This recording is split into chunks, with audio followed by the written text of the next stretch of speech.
He is the terror that flaps in the night. He is the voice of your childhood. He is Darkwing, Duck, and a cat, and a bobcat, and a firefly, and all sorts of other characters too. But today, I'm bringing you one more bonus episode, guys. Please hang in there. The last 3 Darkwing Duck episodes are coming. But I got one more bonus episode, and today we are talking about that voice of our childhood, the great, iconic Jim Cummings. We're going to talk about as many of his Disney roles as we can, especially the Disney afternoon stuff. In order to help with this one, I brought back my buddy, Bill Yadesky. We did say he wasn't going to come back for any more, but I managed to get him one more time. Welcome back, Bill. It's good to see you, Mike. You just couldn't get rid of me, could you? No, it had to happen one more time. I'm glad to be back, and I mean, what better way to come back than talk about just a downright legend. I mean, you know, it's Jim Cummings, man. Yeah, he made the Disney afternoon what it was. There is absolutely no denying or arguing that. If you argue that, you're crazy. Yeah, for sure. And we were talking before we started the recording about how we give a lot of credit to all the writers, all the creators, animators, on creating all of the shows that, you know, came to become the Disney afternoon. But, you know, the talent, the actors, the voices that brought life to those characters, just goes to show how important that is. And Jim was a founding or a big foundation in all of that. He had a lot of primary roles, and he just kept building momentum. And it's clear from, you know, obviously all the characters that he's done. Yeah, I mean, I've tried very hard on this podcast to pay a lot of tribute, like you said, to the writers, directors, animators, all those people. But let's be honest, a lot of the staff that people know are the voice actors. Those are the people you can meet at conventions. You can get their autographs. You can talk to them. They're out there and a lot easier to access, basically, and meet. Right. And everybody loves just the voices of their childhood. And Jim was a big one for guys like you and me. For sure. And the funny thing is, I mean, before the internet was a thing and before conventions were as big as they are now, as a kid, I noticed in all the shows I watched, especially in the Disney afternoon, but I mean, expanding into the other, like the Warner Brothers cartoons and Nickelodeon, when it started becoming a big thing with the Nicktoons and all the other different studios that created these shows, I noticed there were voices that sounded very similar. So then I started really paying attention. It was as a kid, most kids don't care about credits, but I did. I would sit at the end of every show and stick around. And I remember it was like the 4th or 5th credit, and it would be the voice actors. Yeah. And I would start looking for the names, and they didn't really mean anything to me too much at the time, because you can't put a face with them. And I think even most voice actors would recognize that, like, they are the faceless heroes, but yeah, it was especially more faceless in the 80s, when like a Hanna-Barbera show would credit everybody who was in every episode, which made it really hard to figure out who did who. Oh yeah.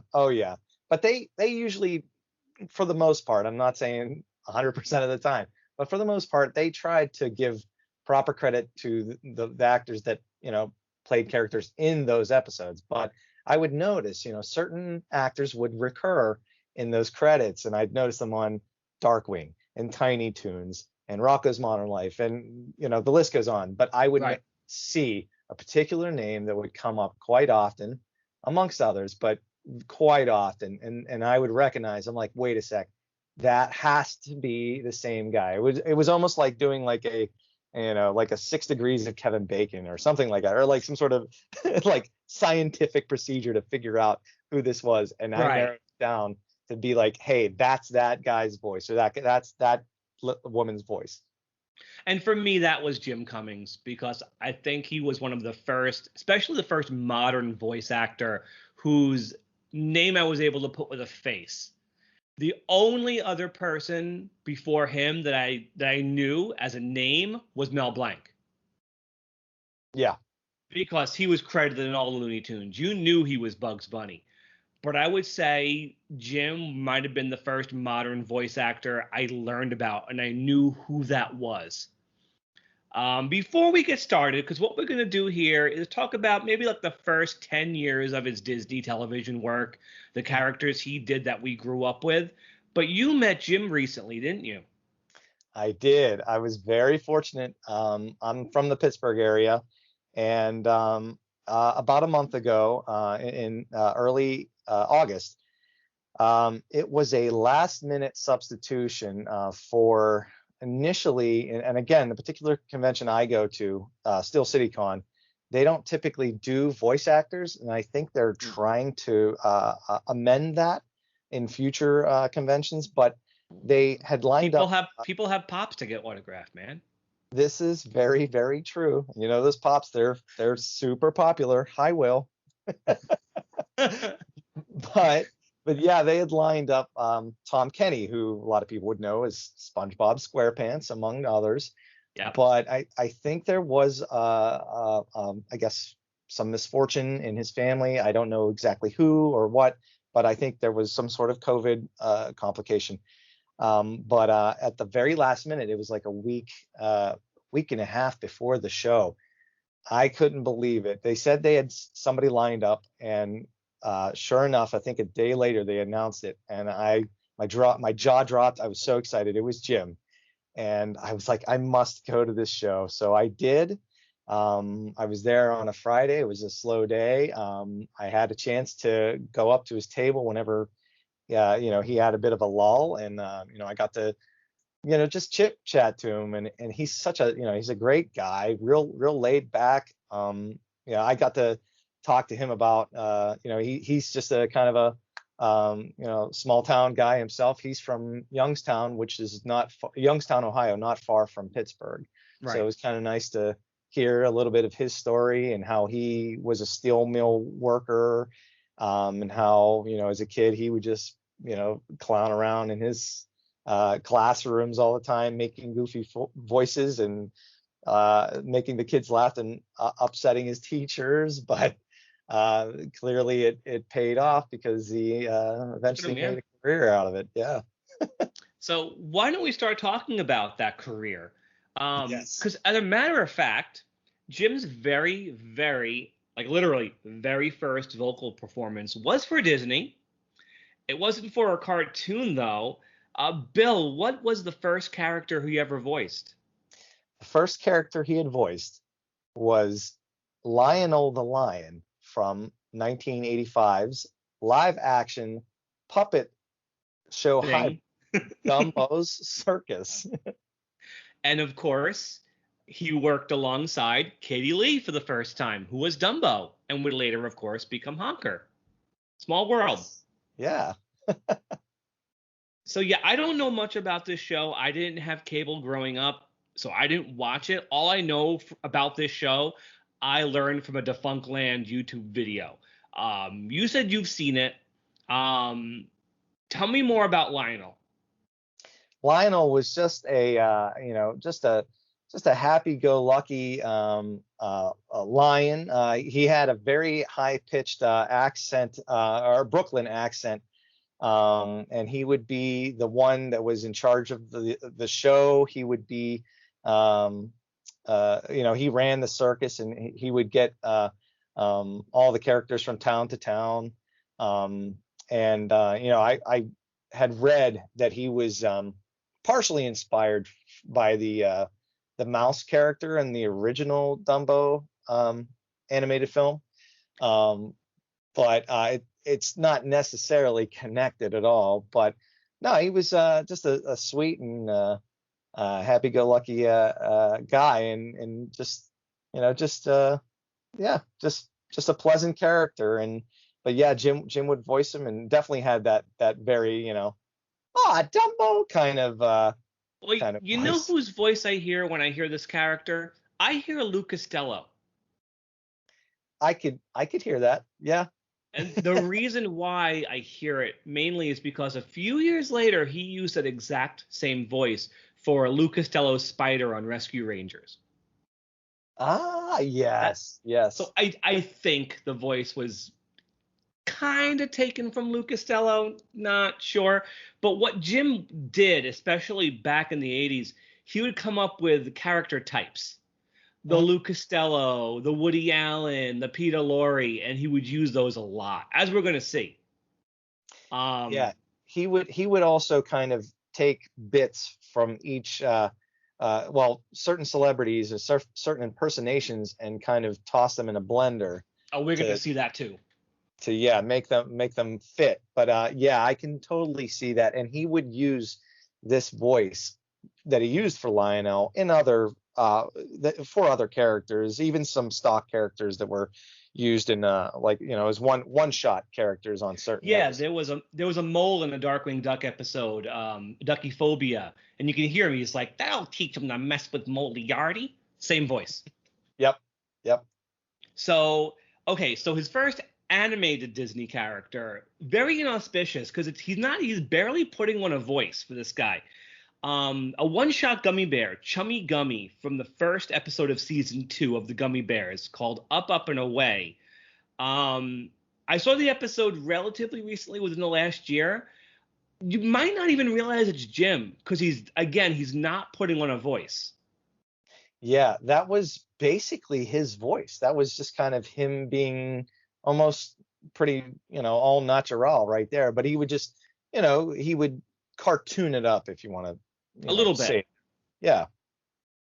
But it's funny, Lionel was his first performance, but this is where he's really getting his start on Disney animation. And again, it's so inauspicious. It's just this cheerful gummy bear. Right. Where the voice is not calling attention to itself. Yes. But the cool thing about that episode that he was in, there was a song in it, and it was a very short, very, very brief song. But apparently it was so, I guess, it must have caught fire because the top execs at Disney decided, or somebody decided, when they were making a soundtrack for the Disney Afternoon, they decided to add that song to the soundtrack. So they must have brought Jim back into the studio to re-record that, for better fidelity. Hey, Jim, remember Chummy Gummy? Who?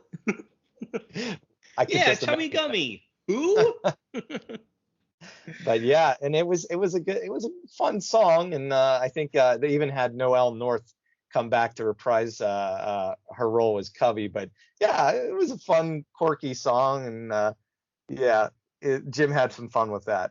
And worth mentioning is the season finale from season 2 is where Rob Paulsen got his start at Disney, playing Gusto. Very true. Very true. That's so 2 legends that started on the same show.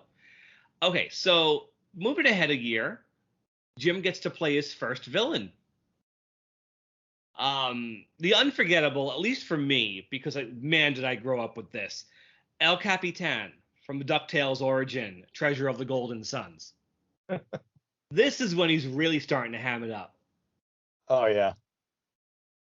I don't even know what type of character or what impersonation he was trying to go for here. Just a really, really old, grizzled Spanish guy?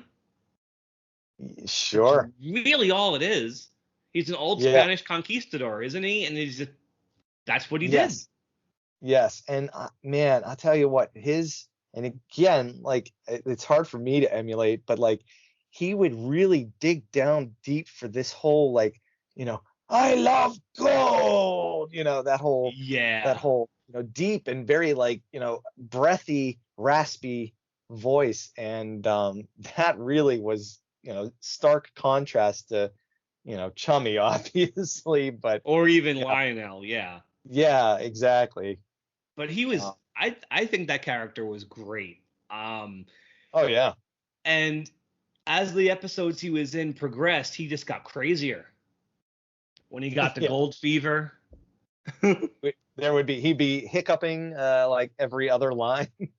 But Jim's timing even this early was great. There's toward the end, El Capitan's like, I won't have you tasting a single drop of my gold. And he pauses for like 2 seconds and then he hiccups. Hmm. Just the comic timing in that is just great. Like Jim had it right out of the gate with Disney. Like, Oh yeah.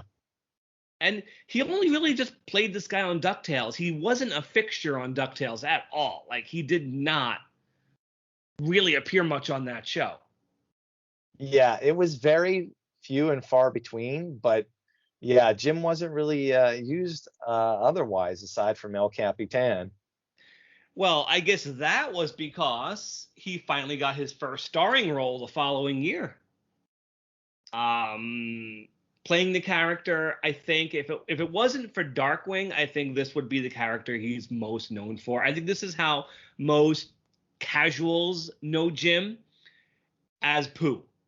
He's been Pooh for Winnie the 35 years now. Winnie the Pooh. Yeah, let's Yeah. specify. Winnie the Pooh. Okay, or Pooh Winnie the Bear. Pooh. The Pooh Yeah, Bear. Yeah. he's been the only voice of Winnie the Pooh for 35 years now.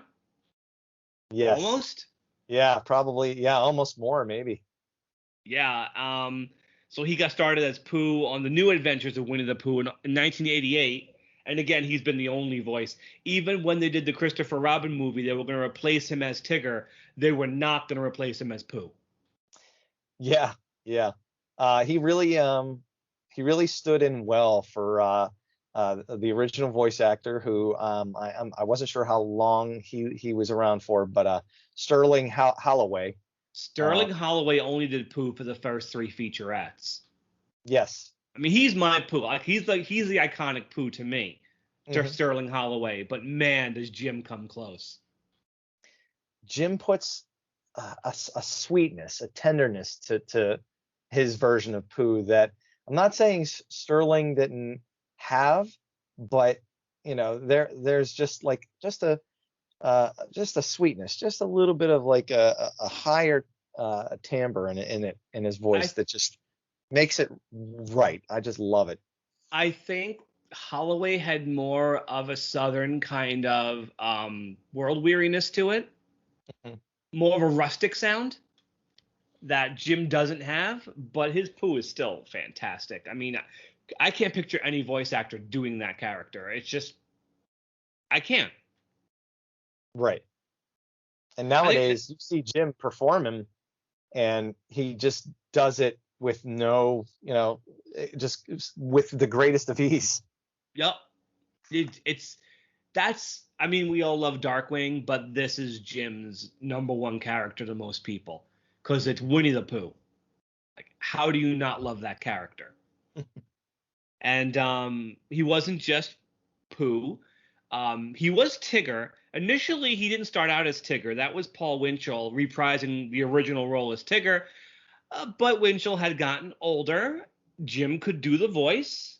So a few episodes in, I think this first cartoon was called King of the Beasties. Jim Cummings went back and forth. Sometimes it was Jim, sometimes it was Paul Winchell, and they went that way for over a decade. Hmm. Sometimes it was Jim, sometimes it was Paul. Um, Jim finally took over permanently for the Tigger movie in 1990 because at that point Paul Winchell was just too old to keep doing it. He was supposed to do it, but he just couldn't. So for the past 20 some odd years, Jim has been the only voice of Tigger. As I said, he was almost replaced in Christopher Robin, and they thought better of it at the last minute. Right, right. And interestingly enough, because Jim had that ability to somewhat mimic Paul Winchell's voice, and we won't talk about it right now, but we'll get back to it. But another character that they shared that Jim did take over for. Right. Mhm. Because very soon we're hitting that period where Disney television animation becomes the Jim Cummings show. Because right now it doesn't feel that way because he's inheriting characters basically. Because Pooh and Tigger are legacy characters, they transcend Jim Cummings, and Right. they're always going to. But we are hitting a point now where he's taking control of these shows. I don't know if it truly starts with Rescue Rangers, but he's a major component of Rescue Rangers. And a lot of that is because the voice cast of that show was so small. You only Yeah, had four. that was very strategically done because I believe they were trying to, well, I don't want to say budget, but they were also trying to see what versatility they can get out of a very, very thin amount of actors. And boy, Well, they ever. they picked some of the most versatile people they could have possibly picked. I mean, Tress MacNeille, Corey Burton, Peter Oh, yeah. Cullen, and Jim. And they got Tress doing Gadget and Chip. They got Burton doing Dale and Zipper. Mhm. And Cullen initially doing Monterey Jack. And Cummings doing everybody else, pretty much. And it's funny, he played the two main villains. So Right. he was Fat Cat, who would you say it's Vincent Price and Zero Mostel put in a blender? It was Zero. I think Jim was quoted on an interview saying that it's actually Zero Mostel and Dom DeLuise in a blender, and I could totally see that. Yeah, I do still hear Vincent Price in it, but yeah, Dom DeLuise not as strong, Mhm. but it's there. Yeah, it's a little I bit of that rotundness there, you know. Yeah, and I said this way back when me, you, and Tiffany recorded the Disney Afternoon Memories, but I do think Fat Cat's a great character, and a lot of it comes from the voice, on the strength of that voice. Mhm. Because the character himself doesn't get to do much. He doesn't have a personal connection to the Rescue Rangers, but man, it sure is fun to hear him talk. Oh yeah, oh yeah. And so he's Especially in that 5-part pilot episode. That was a lot of fun. And interestingly enough, there's yet another song that maybe should have been on the Disney Afternoon soundtrack, but wasn't included. But he did a song called "The Best of Everything," and he yes. was So this starts a this thing now where every time they do one of these multi-part origin things or pilots, if you want to be like that, they have Jim sing something. And yes, he does sing the best of everything. Fat Cat gets a musical number, and it's great. Like oh yeah, he really belts it out. Like he does a great. He just this is the beginning yeah, of and I Jim think Cummings. Yeah, they realized that not only was he a talent voice wise, but hey, guy can sing, guy could sing. singing accents and all sorts of funny voices. This is true. And we are definitely getting to that as we continue onward here, because there's Mhm. a lot of characters he does that also have a chance to sing. He's also Nimnal. I can't quite describe this voice. Just wacky mad scientist. But Yeah, I know there are times on Darkwing when Darkwing really gets mad and screams. He hits that Nimnal voice. yeah, yeah. Yeah, there's definitely a connective tissue with a lot of Jim's voices that he does. Right. Nimnal's okay. I don't have any particular fondness or dislike of Nimnal. He's just another Rescue Ranger villain. Hmm. And then of course, we have Wart, one of Fat Cat's henchmen, who has that Peter Lorre voice. I wanted to mention Yeah, without a that doubt. that stock he boss voice, you know. Yeah. Um, but then apparently Tad Stones felt Jim made a funnier Monterey Jack. and replaced Peter Cullen a little while down the line with Jim. Apparently, the first episode Jim recorded was the episode called When Mice Were Men, which is like, according to Wikipedia, it's like episode 37. So you see how deep it went before they did the switch over. That is true, but it's also interesting to note that, and again, like I guess I will say pilot episode, but that 5-part origin story, because that was, I think, the first one that was actually premiered, before all others.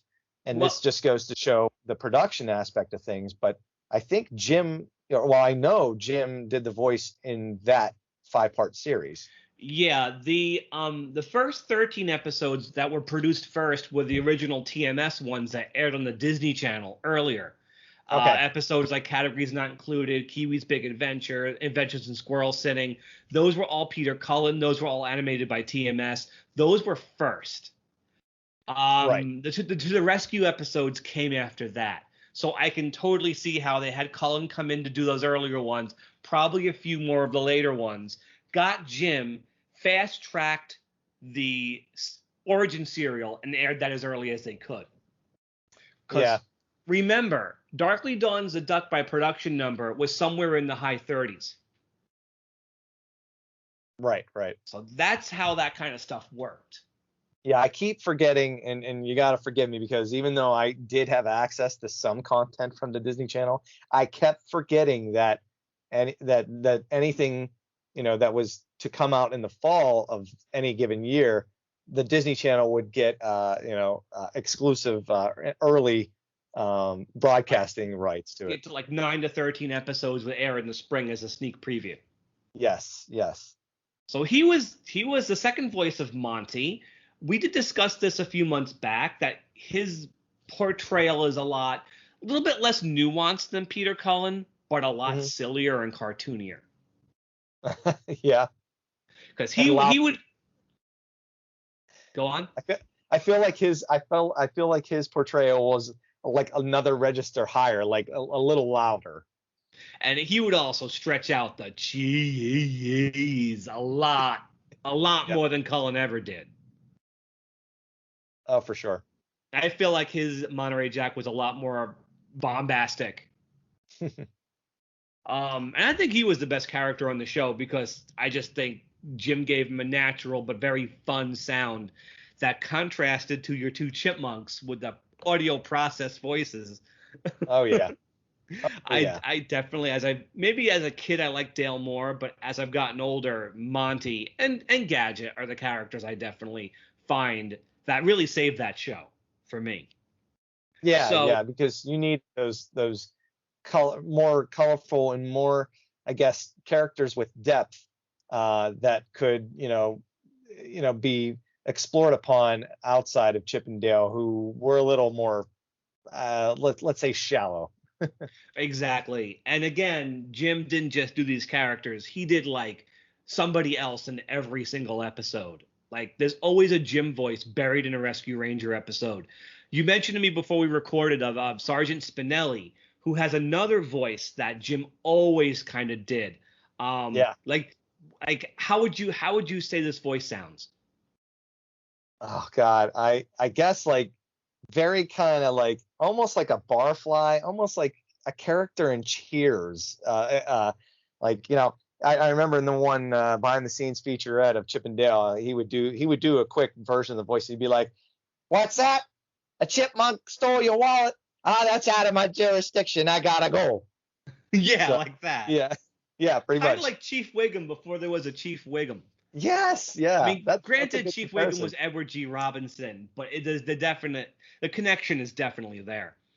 For sure. So moving on from Rescue Rangers, really quick, because you alluded to this, in season 6 of Gummy Bears, he took over Zummy Gummy from Paul Winchell. You couldn't even tell. Honestly, you can't even tell. Yeah, he does it so well. And I know he really, I think that the best episodes that he did were that it was the 2-part finale, the King Igthorn, because that was a very Zummy heavy pair of episodes. So that was good seeing that character back in the driver's seat, and Jim really did it well. Can I just say about those two episodes you mentioned? It's funny how Gummy Bears got started in '85, but its final episodes aired in 1991, a few months before Darkwing Duck started. You think Gummy Bears was such an old show, but it was still airing new content into 1991. That's unheard of. I mean, in those two-part episodes, you're seeing the genesis of Disney Australia in one episode, and like the height of Disney Japan in the second one. Oh yeah. Like I feel like I wouldn't say Gummy Bears is hard to marathon. It actually holds up well, but make it to the end of the show just for that two-part series finale. Like you're gonna see like it's pretty amazing how well Gummy Bears holds up and how long it lasted, for crying out loud. Right. It just goes to show how much of an impact that made, to just the general public and the kids of the specific age, including people Us. like you, you and me. It deserves a little bit more recognition than it actually gets. For sure. So moving on to the next one. This is a series where I feel like definitely it became the Jim Cummings show, but definitely where they were really talking him up in a lot of press. Because you got the next show and Darkwing Duck was right on the heels. So you had a lot of Jim, and Disney was really starting to push him at this point. Because here we have Tailspin, your favorite show. For sure. Where he's Don Karnage and Louie, his two big voices.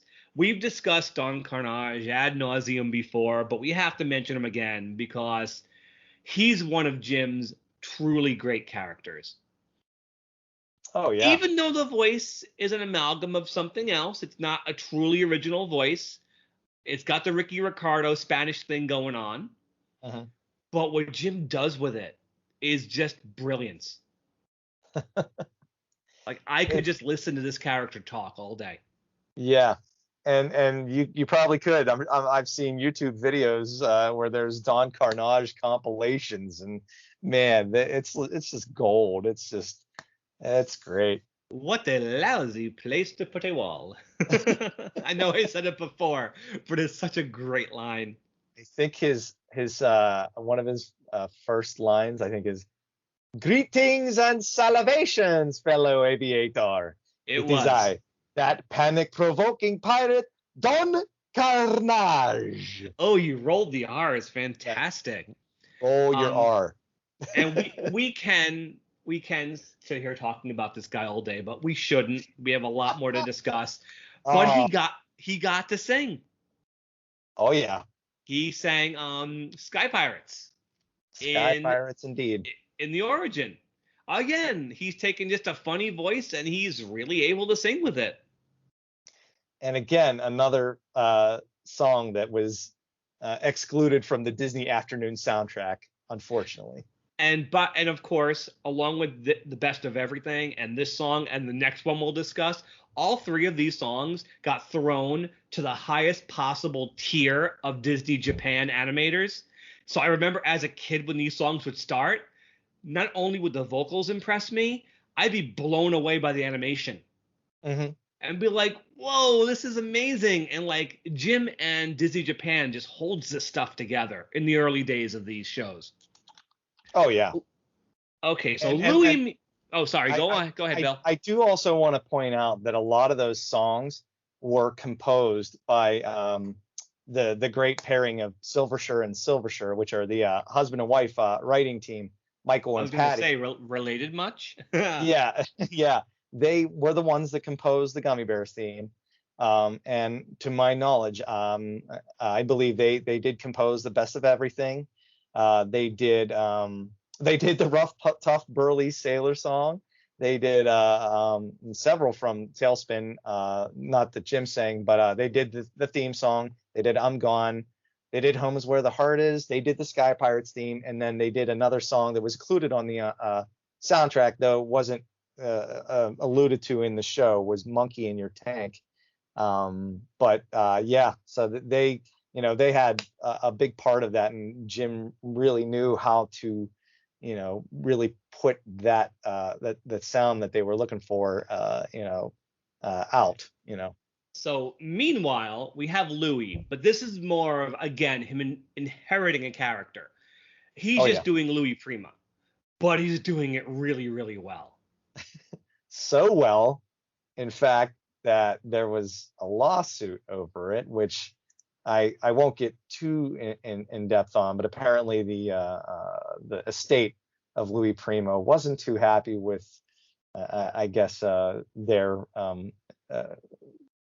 using the Prima sound And once again. and long But story short, Jim hasn't done that voice since Tailspin. no, unfortunately, and it is sad because I love the character, and I love what Jim does to it. It's just, it's just so much fun. And again, one more song on that soundtrack. Jim and the late great Ed Gilbert did a song called "Friends for Life," and boy, that's such a fun song too. If you haven't had the chance to listen to it, to any of the listeners, do yourself a favor, YouTube it. It's good fun. It's great. And of course, if you feel like it, definitely listen to the Boogie Beagle Blues just to hear Chuck McCann and Frank Welker sing as the Beagle Boys. That's just Yep. great. Love that. Oh yeah, classic. He did a few other minor Tailspin characters. He was Trader Mo. Trader Mo, the little gangster alligator. But who I really liked was his Gorilla Goon. And every time Chuck McCann's Rhino was like, "We're just mindless goons," and the gorilla would be like, "Yeah, goons." He was so stupid. Yeah, it was Okay, perfect. boss. Yeah, boss. Yeah, it was a very "which way did he go, George" kind of voice for sure. I think And that then, might have been one of Jim's dumbest characters. yep, but it was so fun. And then I think I remember there was one other voice I remember, just because I think I had the VHS, and I do have the VHS tape of it. There was an episode, Molly Coddled, where it was a Molly heavy episode, which, not really my thing. Eh. But Jim did the character, the main villain or antagonist was this very sly, I guess he was a panther named Covington, who Covington, was, right. yes, he was, Putting on the accent. yes, he would swoon Rebecca as he's trying to gain But access to this idol that I guess Molly thinks is a toy doll. but then when he get kicked in the shin, you would hear the Jim Cummings come out. Yes. Yeah, of Don't course. don't 5-year-olds ever get tired? So what we're gonna do now to save time, we're not gonna talk about Darkwing Duck. I know, but guys, we have like almost 90 other episodes of Darkwing Duck you guys can be listening to where we praise the crap out of Jim Cummings.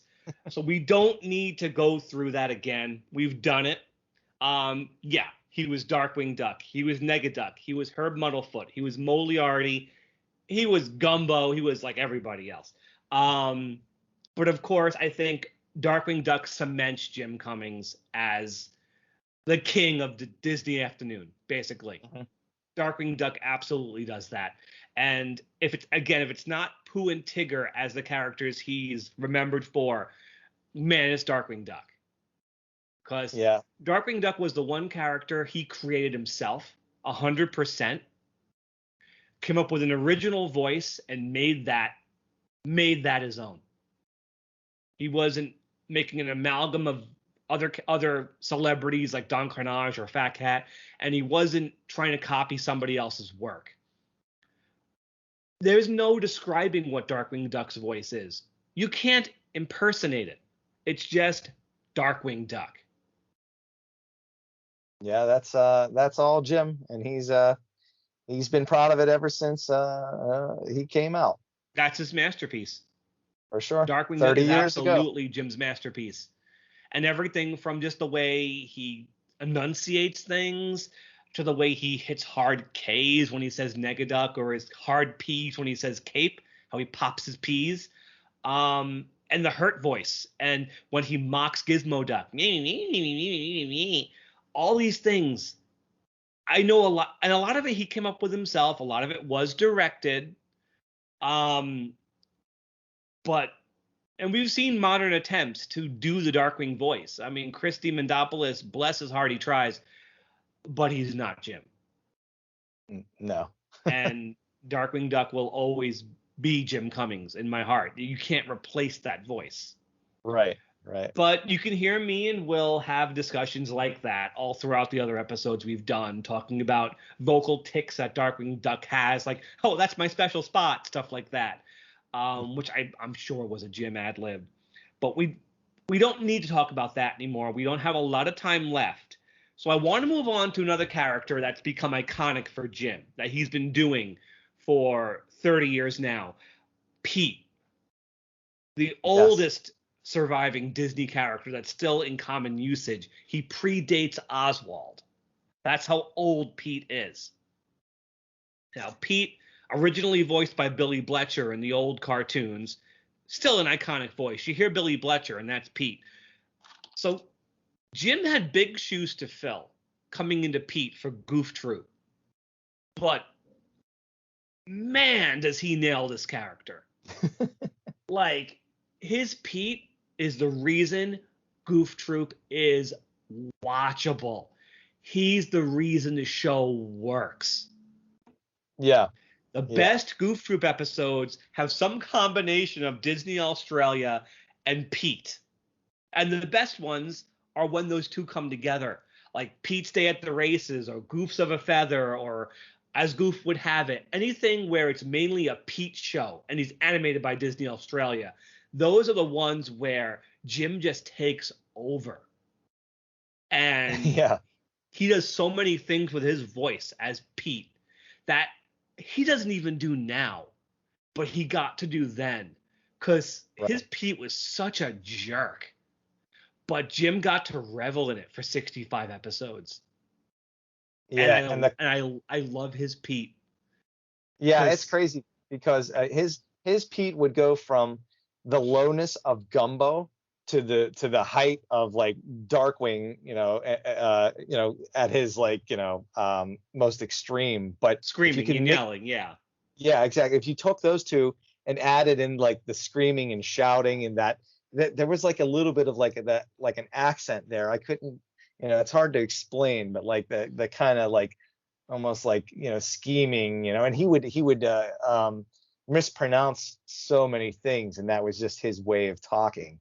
I'm just gonna throw a bunch of my favorite little Pete lines. Bear with me, guys.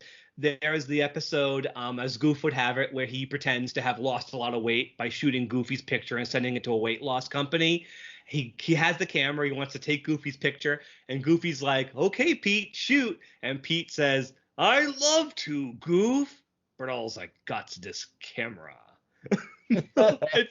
it's so funny. And like the 2-part serial, which Pete doesn't sing, probably thank God. At the end of that one, he gets Pete out of his house, throws him into Pete's he gets Goofy out of his house, puts Goofy in Goofy's new house, and he's trying to soothe himself as he goes back to sleep. And he's like, "Oh, that's a good Petey. That's a good boy," as he goes to sleep. Oh, and it's so great. And I love, and it's just because there's so many Goof Troop episodes I don't go back to because he's either not in them or it's really heavy on Goofy and Max. But the ones where he's starring in, I go back to a lot because he's just so funny. It's great. Yeah, I mean, when he continued that voice into the films, Goofy Movie and Extremely Goofy Movie, even though that the latter wasn't as he wasn't as prominent, but in a Goofy Movie, it was just so much fun. Goof, yeah. Yep. Taking a break from the MTV generation. Can't say I blame you. But I will end with my favorite Pete line from Goof Troop. And it's just, I guess it might just be the way it's written, not really the way Jim says it. The episode Pete's Day at the Races he's got this racehorse that is a complete failure. So Pete decides to cut his losses and sells shares of this racehorse for way more than he should be. He even says, "I sold more horse than there were horse, but as long as he lost, I don't lose out anything." And he's narrating the episode. And then he segues into a scene of Goofy discovering the horse has a nail in its hoof. That's why he can't run. And he says, meanwhile, the dreaded goof. It's just so great. The dreaded goof. And it's the way it's written, yeah, but just the way Jim says it. Yeah. And Yeah. yeah, he still does Pete, Mickey Mouse Clubhouse, Mickey and the Roadster Racers, all that other childish nonsense they have going on now that I've seen a ton of. Pete isn't as funny because he's not a jerk anymore. He's like the nice screw up. He's just the nice guy who's a bit of a bully, but he has a good heart. Mm-hmm. So he isn't as funny. But still, Pete's up there with Darkwing and Tigger and Pooh as one of Jim's greatest characters. Now, as we start to wrap up, a character who's not one of Jim's greatest characters, and Jim, love you, man. If you're listening, I apologize. Bonkers D. Bobcat. I'm also going to apologize to Will. First of all, I don't know where this voice came from. It's just a deranged Darkwing duck. The character itself, I don't think it's just the voice work. I think it's the way he's written is very obnoxious. I don't know many people who are like, yeah, I love Bonkers. He's great. He's not. He's obnoxious. What makes Bonkers work is usually the animation that goes along with him. But what does work about Bonkers is that, holy geez, your two main characters are both voiced by Jim. Yeah. And it's not like you got like Darkwing and Negaduck bouncing off each other. The thing with Lucky and Bonkers is that they're constantly talking at the same time. You have Bonkers like jumping around Lucky, like he climbs all over his body, like, oh, we have to do this, Lucky. We have to do this, Lucky. And as he's talking, Lucky's like, yeah, okay, yeah, tunes, yeah. But the voices are edited together in such a way where Jim has to make one character bounce off the other, even though he's not recording them at the same time. That's amazing. Yeah. Because that is 90% of the Lucky Pickell episodes are just these two guys bouncing off each other for 22 minutes. And it wasn't like that from the start either, because I'm not sure everybody on the podcast knows, but it didn't start out that way. The Miranda Wright episodes were first, so it was just Jim, but then they retuned it and brought in Lucky, and then that's when magic happened. It was just fantastic. And the Bonkers and the Miranda episodes was just a goofy kind of fall guy. The Bonkers and the Lucky episodes was a complete lunatic who never shut up. And you got Lucky under his breath muttering things constantly and playing off this goofy lunatic. And yeah, it's grating. Yeah, a lot of people don't like the show. Yeah, it was Roger Rabbit did it better, but you can't fault Jim. You absolutely cannot fault Jim for that. It was, again, Bonkers is something I would recommend a handful of episodes. The two-part origin. Luckily, nobody sings. The two-part origin episodes like Fall Apart Bomb Squad, really, really great.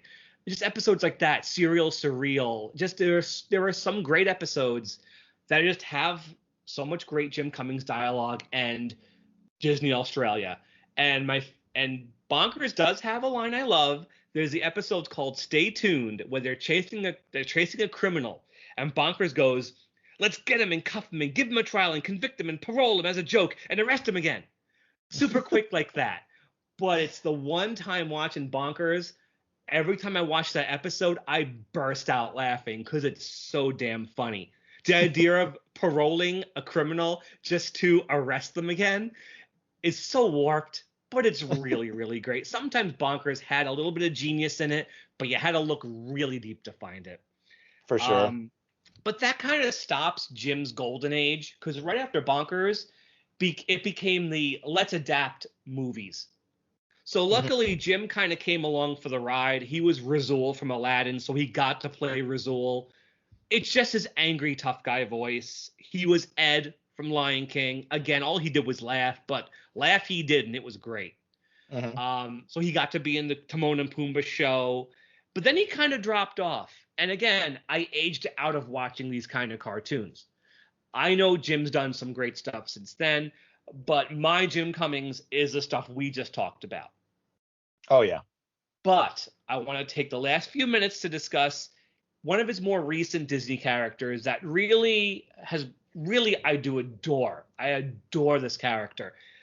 Ray from Princess and the Frog. I couldn't believe in the 2009 Disney film full of guys like Keith David, stuff like that. Even Oprah Winfrey's in it. You got Jim Cummings gets 2 solo songs in this film. Oh yeah. There's a Disney soundtrack where Jim Cummings is singing 2 songs. And he's taking one of his favorite places, Louisiana. That's a big part of who Jim is. Right. You'll find his Louisiana Cajun voices in a lot of shows. He was Leatherhead from Teenage Mutant Ninja Turtles. I know he was a very Cajun kind of character on Quack Pack, but here is where he gets to just do this as a character the whole way through. Right. But the character isn't just funny. He is sweet, and you care about him. Mm-hmm. And I remember the first trailers, but the first time you heard him as Ray, people were like, oh, God, this character is going to be obnoxious. But he's the heart of this movie. Oh, sure, and sure. I think he's great. What is your opinion on him? Have you seen the movie? I have seen the movie, yeah. And again, I was really shocked when I found out that, I'm not trying to discredit Jim because, again, voice actors don't get that star appeal that some of these other, actual known faces, if you want to call them that, have. But yeah, for him to be cast as this character, and as you said, he really knows how to give that Cajun flavor to a voice. But that character's got so much depth and so much star power and entertainment value. It's great, and there is a heart, and that is the heart of the film. And I think that's why he was brought in, because he can he has that ability to instill that energy. I mean, his first song is just him being silly, follow the bouncing butt. But then he sings the love song to the star Evangeline, and it's like, oh my God, it breaks your heart. Jim was able to do that with Darkwing. We didn't mention that lullaby because me and Will have mentioned that one. But Jim drops Darkwing's voice down so many registers to sing that song. Mm-hmm. And he's doing that with this goofy Cajun Firefly. And then, spoilers, if you haven't seen the movie, stop listening. That character dies. And he gets a death scene where he dies on camera, and Jim sells it. Yeah. When, Naveen and Tiana are like, we're staying frogs. And he's like, I like that very much. And Evangeline likes that too. And he dies right there. And it's like, Jim, man, he just sells that. Yeah. There have been many death scenes in Disney movies, but I think Ray's death is one of the best. Because they went for it. Everybody in that theater and the theaters were crying. I was tearing up. I'm not going to lie. And, Jim still does lots of stuff. Most recently for Disney, he was Jim Starling on the new Ducktales. He got to be Negaduck. Didn't get to do it again. But who knows? The reboot's coming. I know it's a thing. I know it's going to happen. Let's see if Jim is involved. Knock on wood, I'm sitting at a wooden table. Knock on wood that he is Darkwing and he gets to be Negaduck, and we just get more Jim Cummings goodness. That's true. Because the guy is a legend. The guy is an absolute legend. He's up there. Rob Paulson, Jim Cummings, Tress MacNeille. Rob Paulson, Jim Cummings, Tress MacNeille, and Mel Blanc. That's my Mount Rushmore. There you go. June Foray. Well, if I had a second round Mount Rushmore, maybe June Foray, Billy West, and John DiMaggio, and I don't know, Dan Castellaneta. Mm-hmm. Yeah, there you go. Oh, don't forget, let's not forget some of the other voices he did. Frank Welker. I forgot about Frank Welker. But who else? Frank Welker, I agree with. But yeah, I was also going to point out, outside of the Disney, universe, he brought life to Taz once again. Yeah, let's mainly like just mention and stop at Taz. We don't have much time left here, but Taz, yeah, he got to be Taz. I think he was a Taz in Space Jam too, but Yeah. he was great as Taz. He had that spit thing that Taz would do. Of Yeah, course. his Taz is, it's not Mel Blanc, but it's still very, very funny. Yeah, he was a great Taz. Yeah, it still needs to be noted. That's all I gotta say. Yeah, that was Jim. Jim brought that to Taz. But we do have to stop. Cause we want to get this under an hour. So thank you once again, Bill, for being my guest. Hopefully this will be the last time we can get back to those last 3 Darkwing episodes. They're coming, guys. Good things to come to those who wait. But again, I appreciate you having me on, Mike and Will. Though you're not with us today, but thanks again for letting me be a part of this great ride, and I had a blast. And I'm gonna also say thanks to the great Jim Cummings for making the magic happen. Thank you, Jim. You are definitely a very big part of our childhood. We love you, man. So we are the St Canard Files, a Darkwing Duck podcast. You can find us on all podcast apps: Stitcher, Spotify, Google, iTunes, Radio Public, Pocket Cast, iHeartRadio, everything. We're everywhere. We're also on YouTube. Find us wherever whatever your podcast poison is, we're there. We also have communities on Facebook, Twitter, Reddit, and Instagram. We're everywhere. So with that, I'm going to call it a night. We will see you next time, where hopefully we'll be talking about Clash Reunion. We'll keep our fingers and toes crossed. Knock on wood, that's what's going to happen next time. Thank you, everyone listening, for your patience. And thank you once again, Bill. Absolutely. So to everyone listening, have a great night. And stay dangerous. Take care, everybody. Good night.